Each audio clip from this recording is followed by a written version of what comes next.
kita masuk. Ada yang nggak hadir, Mila? Ada. Siapa, Mila? Bunga, Belinda sama Cindy, Bu. Keterangannya apa? Ada yang izin sakit, Bu, sama orang tua juga. Oke, silakan dulu. Ya, Ibu absen dulu ya sebagian. Mila Nuria Harahap. Hadir, Bu. Dina. Hadir, Bu. Azza. Hadir, Bu. Ika. Hadir, Bu. Anggita. Hadir, Bu. Cindy. Hadir, Bu. Dara. Hadir, Bu. Audrey. Hadir, Bu. Dewiati. Hadir, Bu. Irna. Hadir, Bu. Baiklah, untuk sebelum kita mulai pelajaran kita hari ini, baik kita awali dengan doa dulu. Coba untuk Ananda Dina untuk memimpin doa.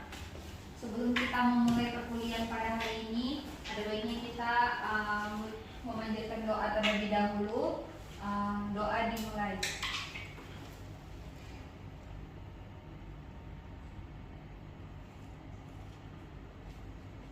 Doa selesai. Oke, sehat semua kan?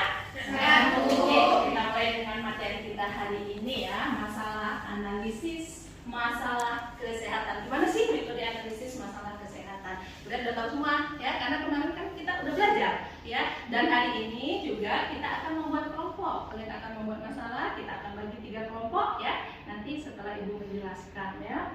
Nah, jadi untuk metode analisis masalah ini, masalah kesehatan ini ada 3. Yang pertama adalah menurut Fishbone analisis, yang kedua adalah pohon masalah, yang ketiga adalah menurut Bloom analisis ya. Ini udah Ibu jelaskan yang kemarin. Jadi Ibu yakin kalian hari ini diskusi akan membuat masalah masing-masing per kelompok ya. Ibu yakin pasti udah bisa ya. Oke ya, jadi untuk kelompoknya udah ada ya. Seperti yang kelompok yang kemarin kita diskusikan pada apa ya, di kontrak kuliah ya, waktu di kontrak. Nah ini untuk untuk garis besarnya ya, untuk pada Fishbone analisis ini metode sederhana yang dapat digunakan untuk menelusuri ya penyebab suatu permasalahan ya, apa penyebabnya dari permasalahan terjadi, kemudian melibatkan partisipasi semua orang. Nah, jadi dasarnya adalah prinsip bahwa pemikiran yang bersumber dari orang yang banyak lebih baik daripada satu orang.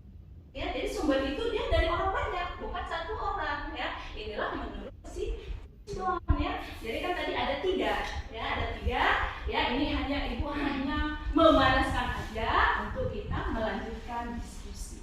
Ya, jelas ya untuk masalah hari ini? Jelas ya? Ya. Bagaimana kita lanjut dengan diskusi ya? Jadi sekarang kita buka diskusi, kalian buat kelompok, kemudian nanti di dalam diskusi ada yang bertanya 1 orang setiap kelompok. Nah, kelompok diskusinya.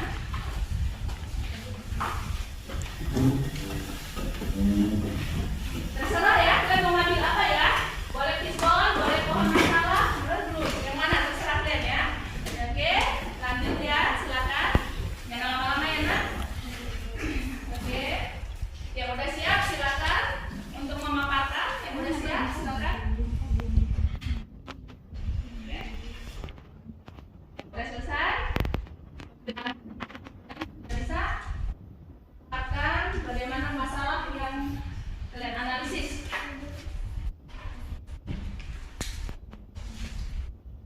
Ada kelompok 1?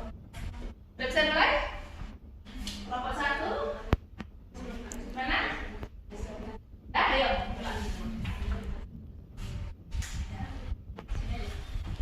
Depan.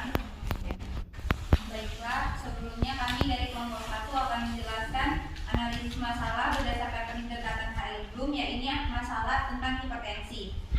Berdasarkan pendekatan HL Bloom, faktor penyebab hipertensi dianalisis dari beberapa faktor seperti genetika, yang mana pada hipertensi itu riwayat genetika dapat mewariskan hipertensi dari hipertensi ke keturunannya. Lalu dari faktor perilaku seperti perilaku konsumsi, kurang aktivitas fisik, dan kebiasaan merokok.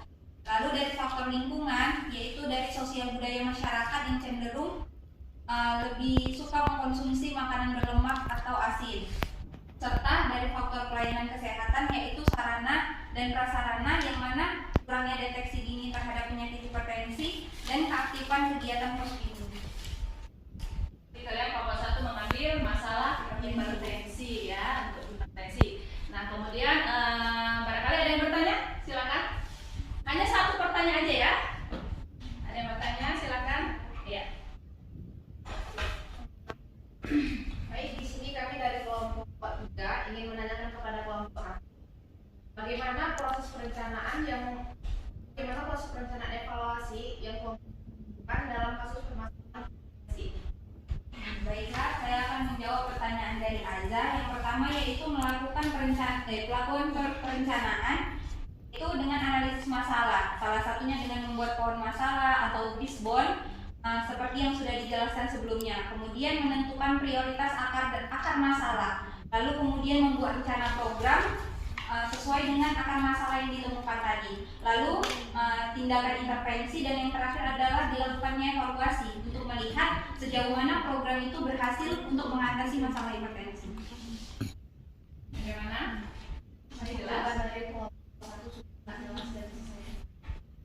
Yuk, beri hapus untuk kelompok 1. Baik, kita lanjut ke kelompok berikutnya. Kelompok 2. Apa masalahnya ya? Di sini masalahnya tentang masalah gizi kurang. Ya, gizi kurang. Status gizi kurang dipengaruhi oleh dua penyebab, yang dimana kurangnya asupan gizi dan dipengaruhi oleh penyakit. Pada kurangnya asupan gizi tentunya juga dipengaruhi oleh beberapa faktor, yang dimana kurangnya ketersediaan pangan dari tingkat rumah tangga serta perilaku atau asuhan ibu dan anak yang kurang dalam memenuhi kebutuhan gizi, yang tentunya berkaitan juga dengan penyakit tadi. Yang di penyakit, perilaku dan asuhan ibu juga menjadi pengaruh dalam status gizi kurang, dan tentunya kurangnya pelayanan kesehatan dan lingkungan yang tidak sehat. Masalah gizi ya? Iya, oke. Ada yang bertanya? Saya Oke, silakan. Kami dari kelompok 3 ingin bertanya kepada kelompok 2. Apa yang kalian gunakan dalam perencanaan evaluasi pada masalah gizi kurang ini? Metode apa yang kalian gunakan? Baik, terima kasih atas pertanyaannya. Metode yang kami gunakan pada masalah ini menggunakan metode pohon masalah. Pada pohon masalah, bahwa masalah gizi itu dipengaruhi oleh penyebab langsung maupun tidak langsung. Yang di penyebab tidak langsungnya tadi yaitu terdapat kurangnya ketersediaan pangan tingkat rumah tangga, perilaku atau asuhan ibu dan anak yang kurang, serta kurangnya pelayanan kesehatan dan lingkungan yang tidak sehat. Sedangkan pada penyebab langsung terdapat kurangnya asupan gizi dan penyakit, tentunya saling berhubungan satu sama lain. Terima kasih. Karena yang bertanya jelas? Jawabannya sudah jelas dari sekali. Oke, yuk dari atas publikasi. Jadi semua udah jelas ya? Ya, karena kalian udah bagus sekali ya, beberapa kelompok ya, semua sudah sangat bagus sekali ya. Jadi ini harus ya, apalagi kita orang FKM ya, kita selalu menganalisis. Apapun katanya kita harus merencanakan dulu, kita cari akar masalahnya, baru kita terakhir evaluasi. Atau tidak tercapai evaluasi, kita kembali ke perencanaannya ya, baru kita kerjakan lagi di mana masalahnya yang sebenarnya. Barangkali hanya ini ya yang kita diskusikan hari ini ya. Salam sehat dari Ibu ya, semoga kita semua dalam keadaan sehat. Ibu akhiri dan